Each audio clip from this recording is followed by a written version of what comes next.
بسم اللہ الرحمن الرحیم۔ تمام دوستوں کو اسٹرانگ پاکستان میں خوش آمدید۔ پاکستان میں جوہری بم سازی کا انفراسٹرکچر کا قیام اور جوہری ٹیکنالوجی میں خود کفالت ہر محب وطن پاکستانی کی شدید خواہش تھی۔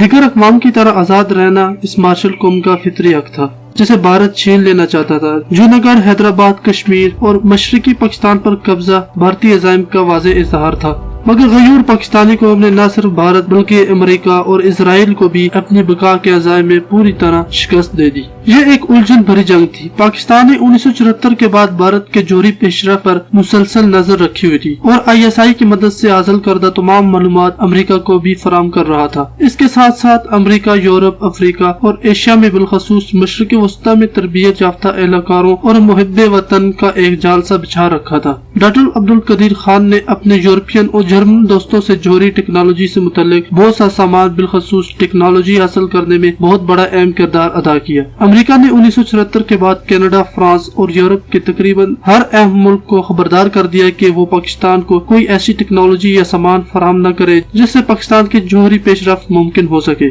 آج مشرق اور مغرب جرمنی متحد ہو چکے ہیں اور اس لیے وہ پاکستان کے احسان مند ہیں۔ ہم حکومتی سطح پر تسلیم کریں یا نہ کریں، مگر تحقیق ثابت کرتی ہے کہ امریکہ کے دباؤ کے باوجود نیوکلیئر ٹیکنالوجی میں جرمنی نے سب سے زیادہ پاکستان کا ساتھ دیا۔ امریکی CIA حتیٰ کہ امریکہ کے صدر تک جرمنی پر دباؤ ڈالتے رہے کہ پاکستان کو ٹیکنالوجی، مشین اور آلات کے ضمن میں کسی قسم کی مدد فراہم نہ کی جائے، مگر جرمنی کا جواب یہی رہا کہ ہمارے معاملات میں امریکہ ہرگز مداخلت نہ کرے یا آپ ہمیں اس ڈیل سے کبھی بھی روک نہیں سکتے۔ 1974 سے 1998 تک نیوکلیئر ٹیکنالوجی سے متعلق سامان مسلسل پاکستان پہنچتا رہا اور پاکستان کا سب سے زیادہ ساتھ جرمنی نے دیا۔ مسلمانوں کا دنیا بھر میں سب سے زیادہ ساتھ جرمنی نے دیا ہے، جبکہ پہلی جنگ عظیم اور دوسری جنگ عظیم میں بھی دیکھا جائے تو جرمنی نے سب سے زیادہ ساتھ ترکوں کا دیا۔ سلطنت عثمانیہ کے ٹوٹنے کے باوجود جرمنی نے اپنے وہاں پر ترکی کو برٹش سے آزاد کرایا۔ جہاں پر بھی دیکھا جائے جرمنی نے ہمیشہ مسلمانوں کا ساتھ دیا اور یہی وجہ تھی کہ جرمنی نے پاکستان کے نیوکلیئر ٹیکنالوجی میں سب سے زیادہ مدد کی۔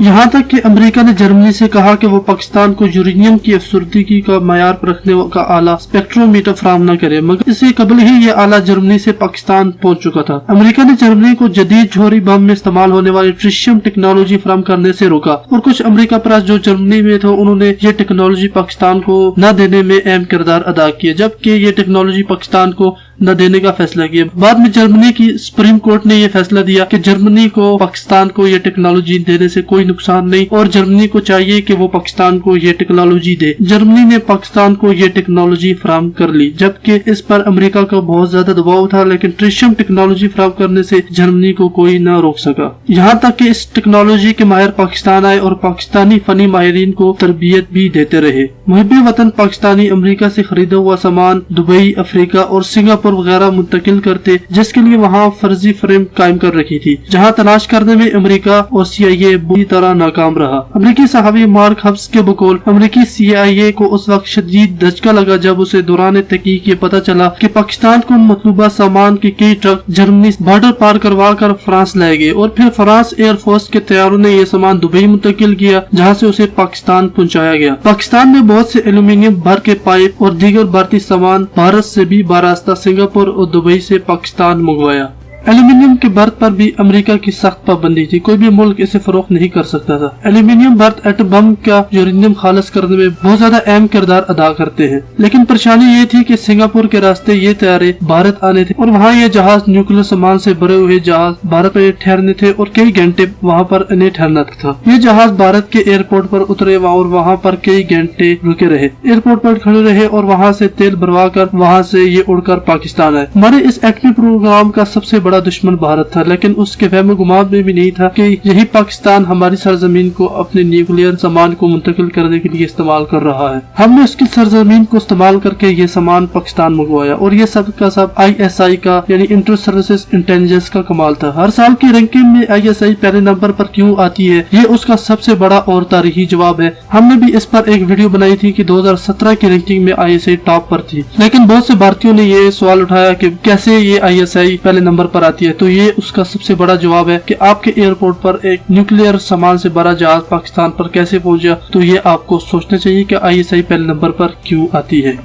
یہ سامان ایسا تھا جو بھارت میں بھارت ہی کے پرائیویٹ ادارے استعمال نہ کر سکتے تھے۔ یہ ISI کا کمال تھا۔ بقول ڈاکٹر عبدالقدیر خان صاحب کے مسلمان کے لیے سب کچھ کرنا ممکن ہے اگر اس کے دل میں مسلمانیت ہو۔ بھارت نے 1997 میں بھی جوہری دھماکوں کا پروگرام بنایا، مگر پاکستان نے امریکہ کو بروقت آگاہ کر دیا اور بھارتی امریکہ کے دباؤ میں آ گئے۔ 1998 میں پاکستان نے ایک بار پھر امریکہ کو باور کرایا کہ بھارت راجستھان کے صحرا میں جوہری تجربات کا سامان منتقل کر رہا ہے، مگر امریکہ نے پاکستانی تحقیق کو نظر انداز کر دیا اور بھارت نے جوہری دھماکے کر ڈالے۔ بھارت اور امریکہ کو قوی یقین تھا کہ پاکستان ابھی تک یورینیم کا 20% سے زیادہ افزودہ نہیں کر سکا، مگر پاکستان کے جوہری دھماکوں نے امریکہ اور بھارت دونوں کو بوکھلا کر کے رکھ دیا۔ پاکستان کے جوہری بم دھماکے اس قدر عمدہ اور کنٹرول میں تھے کہ امریکہ کی عرضی ارتعاش کے پیمائش کے مراکز سیسمک سینٹر نے انہیں ماپنے میں بری طرح ناکام رہے، یہاں تک کہ جب پاکستانی وزیر اعظم نے ٹی وی پر بیان دیا کہ پاکستان نے کامیاب جوہری دھماکے کر ڈالے تو تب جا کر عالمی میڈیا کو ان دھماکوں کی اطلاع ملی اور ثبوت کے طور پر اپنی ہیئت بدلتا ہوا چاغی کا پہاڑ دکھایا۔ ان تجربات کا جائزہ لیے امریکہ کو تسلیم کرنا پڑا کہ نیوکلیر ٹیکنالوجی میں پاکستان بھارت سے تو بہت آگے نکل چکا ہے۔ جو لوگ یہ کہتے ہیں کہ ہم امریکہ کے دباؤ میں آگے ہیں، اس حقیقت پر کیوں غور نہیں کرتے کہ آج تک امریکہ کی مسلسل کوششوں اور دباؤ کے باوجود نیوکلیر ٹیکنالوجی میں ہماری پیش رفت مسلسل جاری و ساری ہے۔ ہم نے آج تک KRL خوشاب نیوکلیر پلانٹ اور کنڈیا نیوکلیر کمپلیکس نیولر نیوبلز اور ملتان کے ہیوی واٹر پلانٹ میں ایک غیر ملکی معاونہ کار کو نہیں جانے دیا۔ ذوالفقار علی بھٹو، ضیاء الحق، نواز شریف، بے نظیر بھٹو، اسحاق خان، پرویز مشرف، کسی بھی حکمران نے پاکستان کے جوہری پروگرام پر سودے بازی نہیں کی۔ کسی نہ کسی نقطے پر اختلاف آپ کو اور مجھے ضرور ہو سکتا ہے، مگر اس کے باوجود ان تمام شخصیات اور پاک فوج کے تمام سربراہ لائق تحسین ہے کہ وہ کڑے وقت میں بھی ثابت قدم رہے۔ مسلم امہ کی گزشتہ صدی کی تاریخ میں صرف دو اہم واقعات رونما ہوئے ہیں، ایک قیام پاکستان اور دوسرا واحد اسلامی مملکت جو جوہری قوت بنا۔ یہ دونوں واقعات امریکہ، اسرائیل اور بھارت کی ناکامی اور پاکستانی مسلم قوم کی کامیابی کی دلیل ہیں۔ امریکہ کا دعویٰ ہے کہ وہ اپنی جاسوسی سیاروں سے دنیا کے ہر کونے میں رہنما ہونے والے واقعات بالخصوص جوہری تحقیق کی سرگرمیوں کو مانیٹر کر سکتا ہے۔ پھر وہ اس غلط گمان میں کیوں مبتلا رہا کہ KRL میں پاکستان یورینیم افسردگی کا معیار صرف 20% تک حاصل کر سکا؟ وہ خوشاب کے 50 میگا واٹ کے تحقیقی نیوکلیر ری ایکٹر کو دوران تعمیر کیوں نہ دیکھ سکا؟